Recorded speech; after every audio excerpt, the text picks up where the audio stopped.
श्रोताओं नमस्कार। समसामयिक विषयों पर आधारित हमारे साप्ताहिक कार्यक्रम बातों बातों में के आज के अंक के साथ मैं विकल्प शुक्ला।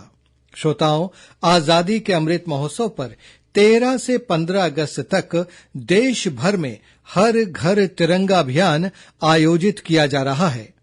प्रधानमंत्री नरेंद्र मोदी ने सभी लोगों से राष्ट्रीय गौरव के इस अवसर पर अपने घरों में तिरंगा फहराने का आह्वान किया है। केंद्र सरकार ने हाल ही में भारतीय ध्वज संहिता में संशोधन करते हुए खुले में तथा निजी मकानों या भवनों पर दिन रात तिरंगा फहराने की अनुमति दे दी है। इससे पहले राष्ट्रीय ध्वज को खुले में सूर्योदय से सूर्यास्त तक फहराने की ही अनुमति थी। अब कोई भी भारतीय नागरिक निजी या शैक्षणिक संस्थान में सभी दिवसों और अवसरों पर राष्ट्रीय ध्वज के गौरव और सम्मान के अनुरूप तिरंगा फहरा सकता है। इसके साथ ही ध्वज संहिता में संशोधन करते हुए अब सूती, ऊनी, सिल्क और खादी के साथ ही मशीन द्वारा निर्मित पॉलिएस्टर से बने राष्ट्रीय ध्वज को फहराने की अनुमति भी दे दी गई है। श्रोताओं, यह तिरंगा न सिर्फ हमारे देश की स्वतंत्रता का प्रतीक है, बल्कि यह हमारा राष्ट्रीय गौरव भी है। श्रोताओं, हमारे इस राष्ट्रीय ध्वज का इतिहास क्या है, इसकी परिकल्पना कैसे की गई, इसके जो 3 रंग हैं उनके क्या मायने और महत्व हैं, इसे फहराने का सही तरीका और प्रक्रिया क्या है, राष्ट्रीय ध्वज संहिता क्या है, इन्हीं सब बातों के बारे में विस्तार से जानकारी हासिल करने के लिए आज हमारे साथ हैं हमारे प्रदेश ही नहीं बल्कि देश के जाने माने सामाजिक और राजनीतिक विश्लेषक तथा छत्तीसगढ़ के पूर्व राज्य निर्वाचन आयुक्त डॉक्टर सुशील त्रिवेदी। डॉक्टर त्रिवेदी, आकाशवाणी समाचार के इस कार्यक्रम में हम आपका हार्दिक स्वागत करते हैं। जी नमस्कार। डॉक्टर त्रिवेदी, सबसे पहले हम यह जानना चाहेंगे कि जो हमारा राष्ट्रीय ध्वज तिरंगा है, इसका इतिहास क्या है और पहले पहल इसकी परिकल्पना कब की गई और ये कैसे अस्तित्व में आया?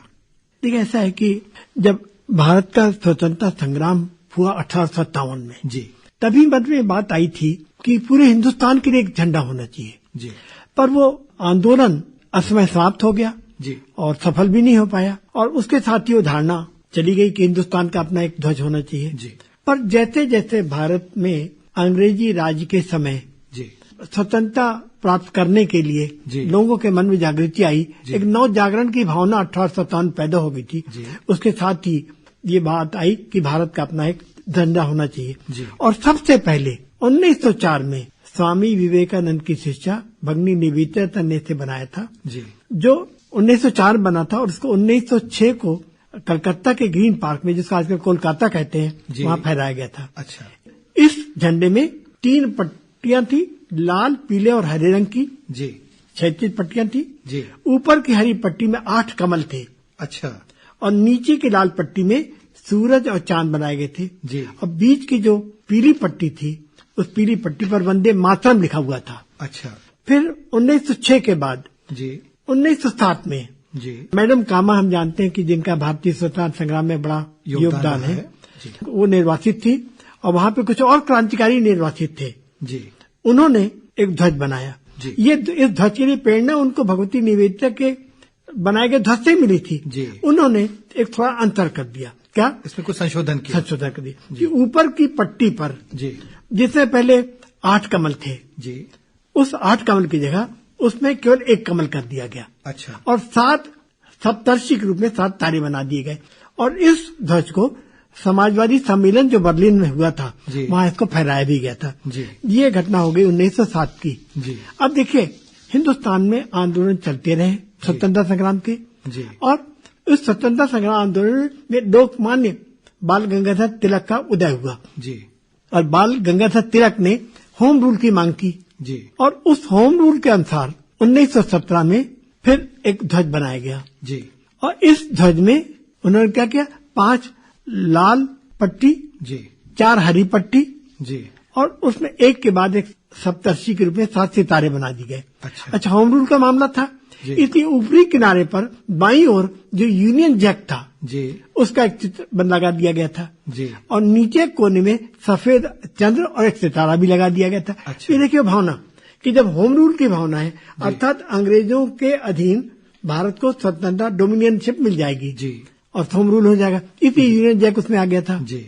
लेकिन ये ज्यादा चला नहीं, और महात्मा गांधी 1920 में जब लोकमान्य तिलक का निधन हो गया और उसके बाद महात्मा गांधी भारतीय स्वतंत्रता संग्राम में सर्वोच्च नेता के रूप में उभर कर आए जी, तो उन्होंने 1921 में पहली बार कहा कि भारत का अपना एक झंडा होना चाहिए जी। और इस झंडे को आंध्र के पिंगली वेंकैया ने बनाया, और जो डिजाइन किया था कुल 2 रंग थे। अच्छा, लाल रंग और हरा रंग जी, और बीच में एक चक्र था जी। उन्होंने कहा लाल रंग भारत के हिंदुओं का जी, और हरा रंग भारत के मुसलमानों का जी। पर महात्मा गांधी का नहीं, भारत में अन्य धर्म के जो लोग हैं हम जानते हैं जी, और इसलिए उन्होंने इसमें सफेद रंग भी बीच में जोड़ा। अच्छा। और इस तरीके से लाल रंग, हरा रंग और बीच में सफेद रंग, और जो उसने चक्र डाला था जी, पिंगली वेंकैया ने, महात्मा गांधी का नहीं, इसकी जगह चलता हुआ चरखा होना चाहिए। अच्छा। क्योंकि उनके लिए चलता हुआ चरखा भारत की आत्मनिर्भरता का और भारत के स्वदेशीपन का प्रतीक था। और ये फिर यही झंडा लगातार ऊपर केसरिया रंग, नीचे हरा रंग और बीच में सफेद रंग, और उसमें चलता हुआ चरखा, ये झंडा लगातार चलता रहा। और 1931 में जी, इस झंडे को पहली बार फहराया गया और बताया गया कि इसमें जो सफेद केसरिया और हरे रंग है और चरखा है, इनका कोई सांप्रदायिक महत्व नहीं है, ये क्लियर कर दिया गया। अच्छा। फिर जब 1947 में जब लगा कि भारत आजाद होने वाला है, तब संविधान सभा में आया कि ये तीनों रंग तो बने रहेंगे, और बीच में लेकिन जो चरखा है उसकी जगह सम्राट अशोक का जो स्तंभ है उसमें जो धर्म चक्र बना हुआ है जी, उस धर्म चक्र को स्थापित कर दिया गया जी। और इसकी महत्ता को उपराष्ट्रपति राधाकृष्णन ने स्पष्ट किया था कि इन 3 रंगों का क्या महत्व है और चक्र का क्या महत्व है। बताइए 22 जुलाई 1947 को इसे अपनाया गया जी। डॉक्टर त्रिवेदी, आपने इसका इतिहास तो बहुत अच्छे से बताया, और हमारे श्रोताओं को पता भी चला कि किस तरह से चरणबद्ध तरीके से ये एक इसकी परिकल्पना अलग अलग की गई और फिर ये एक अस्तित्व में आया। अब हम ये जानना चाहते हैं कि जो 3 रंग हैं और जो चक्र है, उनके क्या मायने हैं और क्या महत्व है? जो हमारे उस समय नेता थे उन्होंने किस सोच के साथ इनको रखा था? देखिए, जब इसको राष्ट्रीय ध्वज के रूप में स्वीकार किया गया तब ये स्पष्ट किया गया जी, कि जो ऊपर का केसरिया रंग है जी, वह देश की शक्ति और साहस को प्रकट करता है। अच्छा जी। बीच की सफेद रंग की जो पट्टी है वो शांति और सत्य का प्रतीक है। अच्छा। और नीचे की जो हरी पट्टी है वो भारत की उर्वरता, सत्य श्यामला, वृद्धि और भूमि की पवित्रता को प्रकट करता है जी। और जो बीच का धर्म चक्र है, इसको विधि का चक्र भी कहते हैं। और जैसे कि मैंने बताया आपको कि ईसा से 3 शताब्दी पूर्व सम्राट अशोक के समय सारनाथ की जो लाट थी उसमें चक्र बना हुआ है जी। उस चक्र में जो 24 तीलियां बनी हुई हैं जी, ये 24 तीलियां दिन रात के 24 घंटों का प्रतीक है जी। और यह भारत की गतिशीलता, हमारे मनुष्य की गतिशीलता का प्रतीक है। ये कभी रुकता नहीं, चलता रहता है जी। अच्छा डॉक्टर त्रिवेदी, जो हमारा राष्ट्रीय ध्वज है, तिरंगा है, इसको बनाने के लिए इसके आकार के लिए भी क्या कोई मानक तय है? जी हाँ, लंबाई और चौड़ाई में 3/2 का रहेगा। 3 फीट लंबा है तो 2 फुट चौड़ा रहेगा जी। लेकिन 1950 में पहली बार भारतीय मानक ब्यूरो ने इसके मानक तय कर दिए जी, और ध्वज की विशेषता बता दी, और तब तक मीट्रिक प्रणाली आ गई जी। तो मीट्रिक प्रणाली में भी कितने मीटर लंबा, कितने मीटर चौड़ा ये बता दिया। और जो रंगों का है, रंगों का जो केमिकल स्पेसिफिकेशन भी है। अच्छा। अगर संहिता आप उठाएंगे तो बाकायदा एग्जैक्टली कौन सा रंग होना चाहिए, उसका जो नंबर है जी, वो नंबर तक उसमें दिया हुआ, केमिकल नंबर दिया हुआ जी।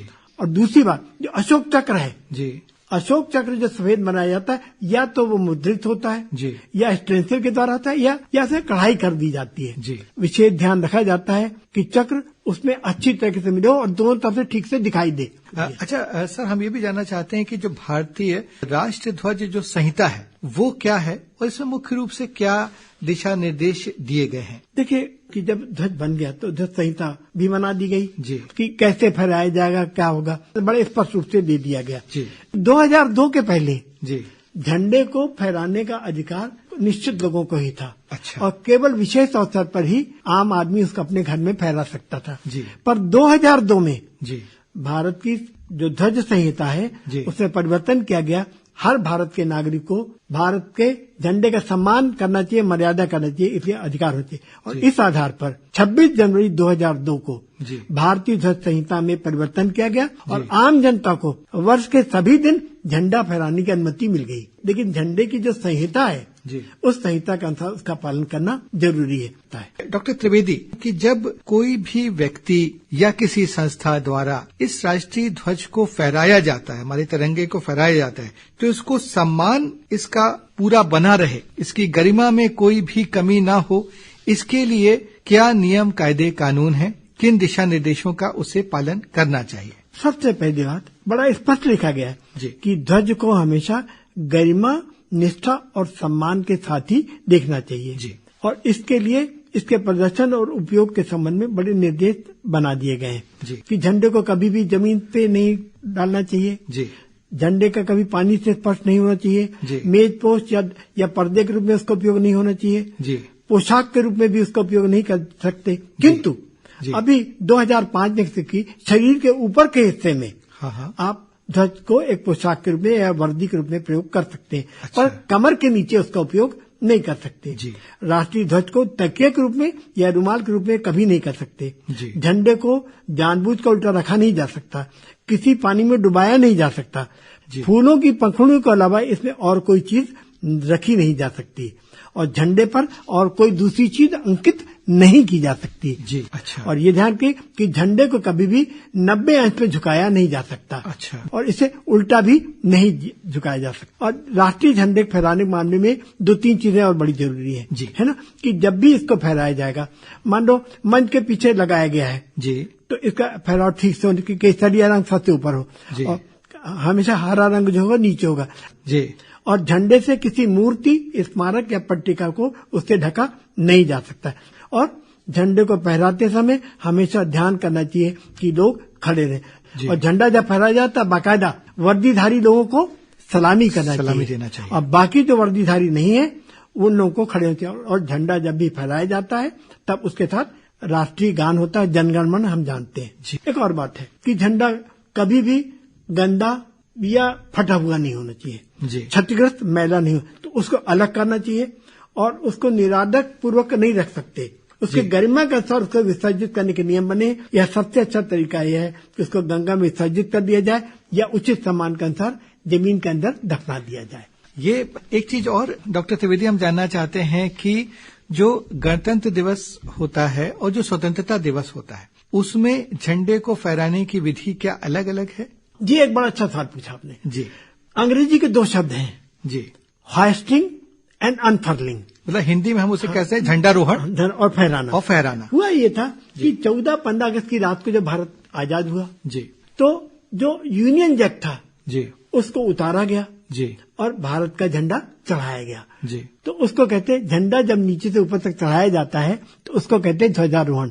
इसीलिए 15 अगस्त को जो सेरेमनी होती है तो झंडे को बांध करके जो पोल होता है, जो झंडे का स्तंभ होता है, उस झंडे में उसको बीच में रखा जाता है और जो गणमान्य व्यक्ति होते हैं वो उस झंडे को मध्य स्थान से लेकर ऊपर तक लेके जाते हैं और फिर खींच के उसको फहराते हैं। ये कहलाता है होइस्टिंग, ध्वजारोहण।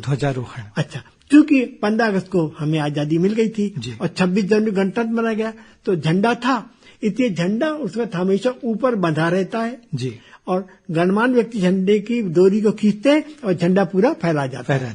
इसलिए आमतौर पे जो शब्द होता है झंडा फहराना ही होता कहलाता है। आमतौर पे कह देते हैं कि झंडा फहराया जाएगा, पर 15 अगस्त को झंडा फहराते वक्त झंडा पोल पर बीच में बंधा रहता है और गणमान्य व्यक्ति इसको धीरे से ऊपर लेकर जाते हैं और फिर रस्सी खींच के फिर खोलते हैं। और 26 जनवरी को झंडा ऊपर ही पोल के शीर्ष पर बंधा रहता है और फिर खुलता है। झंडे के अंदर केवल फूलों की पंखुड़ियों के अलावा और कुछ नहीं रखा जा सकता। डॉक्टर त्रिवेदी, आपका बहुत बहुत आभार। आपने हमें बहुत ही विस्तार से और इसके जो पूरे समग्रता के साथ में इसके जो अलग अलग पहलू हैं हमारे राष्ट्रीय ध्वज के, हमारे राष्ट्रीय गौरव के, उसके बारे में हमारे श्रोताओं को बताया। एक बार पुनः आकाशवाणी समाचार की ओर से हम आपका हार्दिक आभार व्यक्त करते हैं। तो श्रोताओं, ये था समसामयिक विषयों पर आधारित हमारा साप्ताहिक कार्यक्रम बातों बातों में। अगले हफ्ते एक नए अंक के साथ हम फिर हाजिर होंगे। तब तक के लिए नमस्कार।